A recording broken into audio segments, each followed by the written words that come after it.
Once a volunteer has been recruited, selected and trained and is doing their role effectively, they become a valuable resource to an organisation. This does not, however, mean that volunteers can just be left to get on with it. It's common and justifiable, for example, for volunteers to look to their organisation for continuing help and support. In turn, by valuing people, enabling their personal development, building skills and experience, making them feel motivated, needed and wanted, an organisation has demonstrated a commitment to its volunteers. Support for volunteers should be integral to the volunteering experience. To provide opportunities to discuss issues, problems and concerns, gain feedback, learn from the experiences of others, raise awareness and share ideas. To help combat the isolation of some volunteer roles.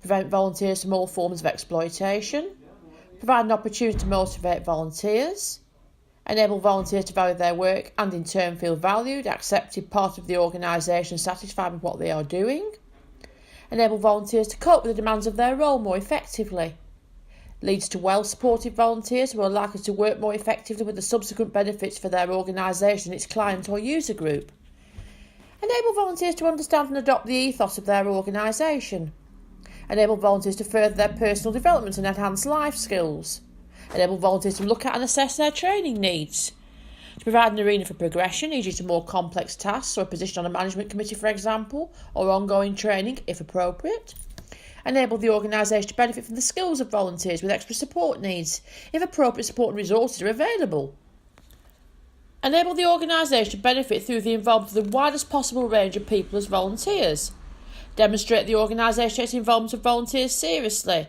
and most importantly, create a positive image for the organisation. Without support, many people would have difficulty in maintaining their roles as volunteers. This is in no way an indictment of an individual's competence, but simply suggests volunteers who receive little or no support are unlikely to feel valued, needed or wanted. They will probably leave the organisation viewing it rather negatively. Offering support to volunteers is not only beneficial to them, but there is also a knock-on effect for both the organisation and its client user group. An adequately trained, well-supported volunteer is better equipped to undertake their task, thus enabling them to work more effectively with the users of the organisation, whilst needing less supervision from paid staff. Moreover, people outside the organisation, e.g. visitors or other professionals such as social workers, who are involved with the same client or user group, may also receive positive feedback and so view the organisation more favourably. It could be argued, therefore, that supporting volunteers can benefit everyone who comes into contact with the organisation. In short, yes, the following points may clarify this. Support is primarily about meeting the needs of volunteers. Supervision is likely to be more concerned with the needs of the organisation. Supervision ensures, through regular review sessions, that individual volunteers are working to their role description and acting in accordance with the guidelines and policies of the organisation. Support encompasses a far wider range of issues and concerns. Supervision can, for example, provide an opportunity to assess the training needs of a volunteer, consider whether their role is too demanding or not sufficiently demanding, and ascertain if they are receiving adequate support. Therefore, supervision can perform a supportive function and will often form part of a volunteer's support. Supervision is often formal with a specific focus. It's about prioritising, setting objectives and boundaries, while support tends to be more informal, offering volunteers the opportunity to set the agenda. Given the considerable overlap between support and supervision, the worker responsible for volunteers within the organisation needs to be clear about the purpose of both support and supervision. It may also be a benefit to all those concerned if the organisation's volunteer policy acknowledges that both supervision and support are a necessary part of working with volunteers. Ensure volunteers are covered by the policies of the organisation, in particular health and safety and insurance policies. Are your volunteers covered under your equal opportunities policy? Ensure volunteers have access to a grievance and disciplinary procedure, or you may wish to call it a problem-solving procedure. Ensure volunteers can claim reimbursement of out-of-pocket expenses.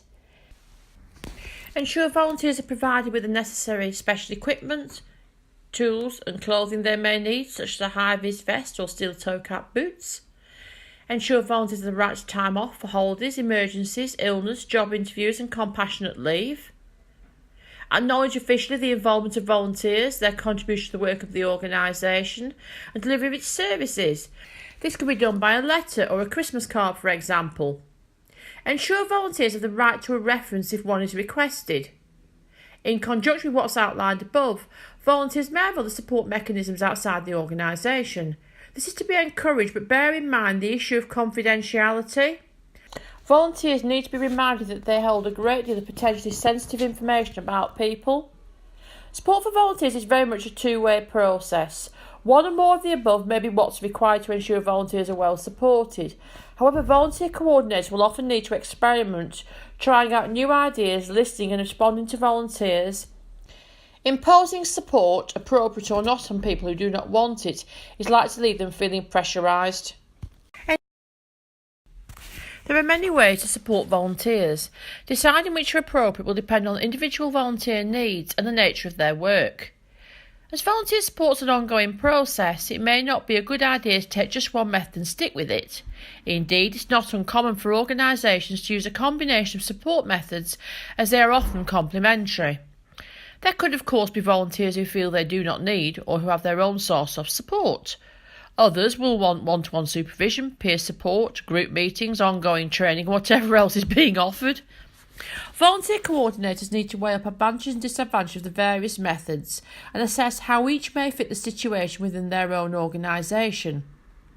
Flexibility is the key. Listen to what volunteers want, enable them to assess their needs and experiment. Hopefully, this will lead to the organisation of a well-motivated, valued team of volunteers. Let's look at some ideas on how to support volunteers. Give volunteers a genuinely warm welcome and remember their name.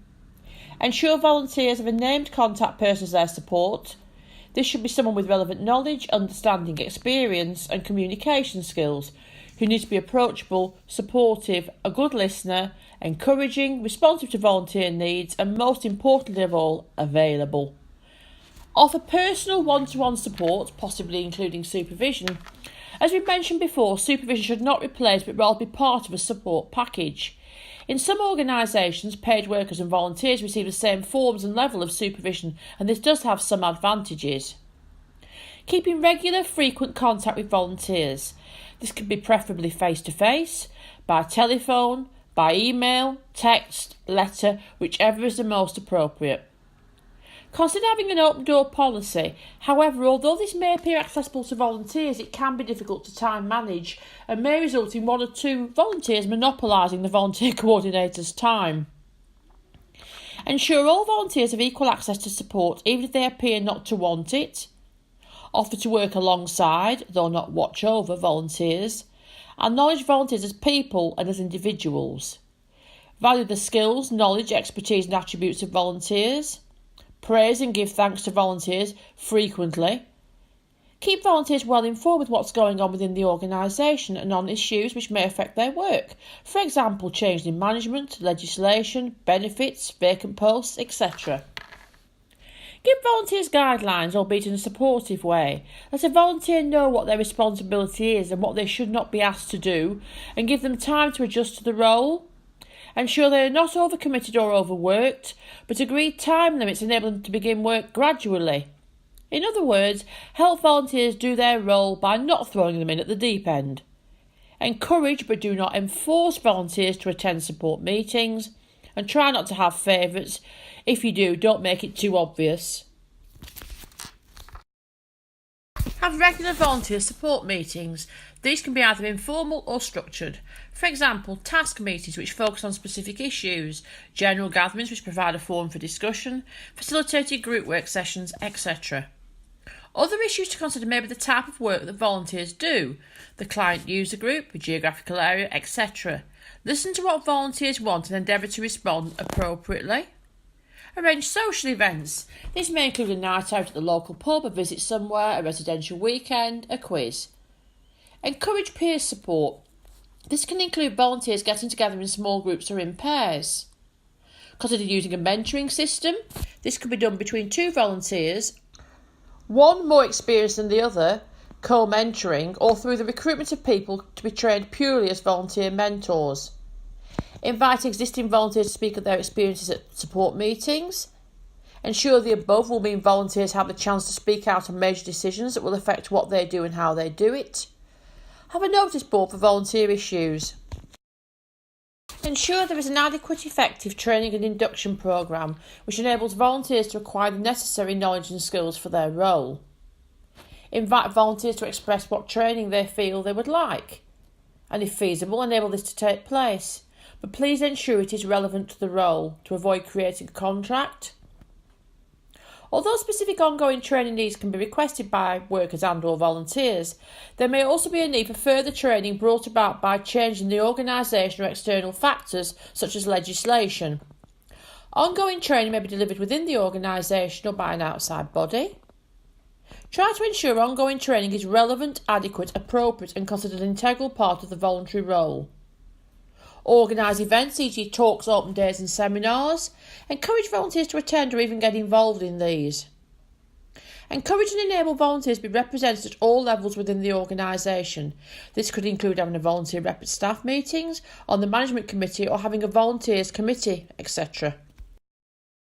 Ensure volunteers are covered by the policies of the organisation, in particular health and safety and insurance policies. Are your volunteers covered under your equal opportunities policy? Ensure volunteers have access to a grievance and disciplinary procedure, or you may wish to call it a problem-solving procedure. Ensure volunteers can claim reimbursement of out-of-pocket expenses. Ensure volunteers are provided with the necessary special equipment, tools and clothing they may need, such as a high-vis vest or steel toe-cap boots. Ensure volunteers have the right to time off for holidays, emergencies, illness, job interviews and compassionate leave.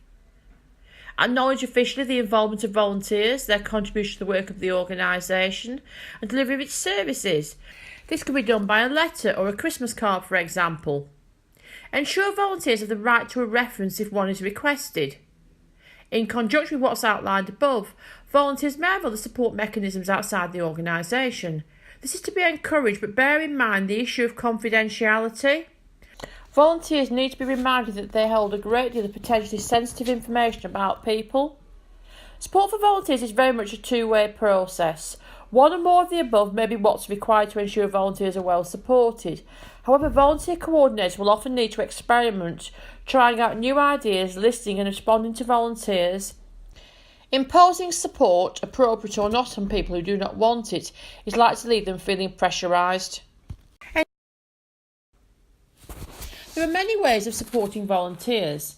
The advantages for organisations of implementing an effective programme of support seem apparent. There are, however, certain issues which may arise for the volunteer coordinator, and a little prior consideration should be given to these.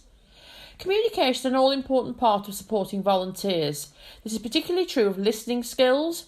Those responsible for supporting volunteers need to feel confident regarding their listening and communication skills and/or consider doing some training in this area. This is even more relevant if counselling is offered as a means of support. There may also be a need to look at other areas of training, e.g. group work, supervision, assertiveness, etc. Consider what records, if any, to keep.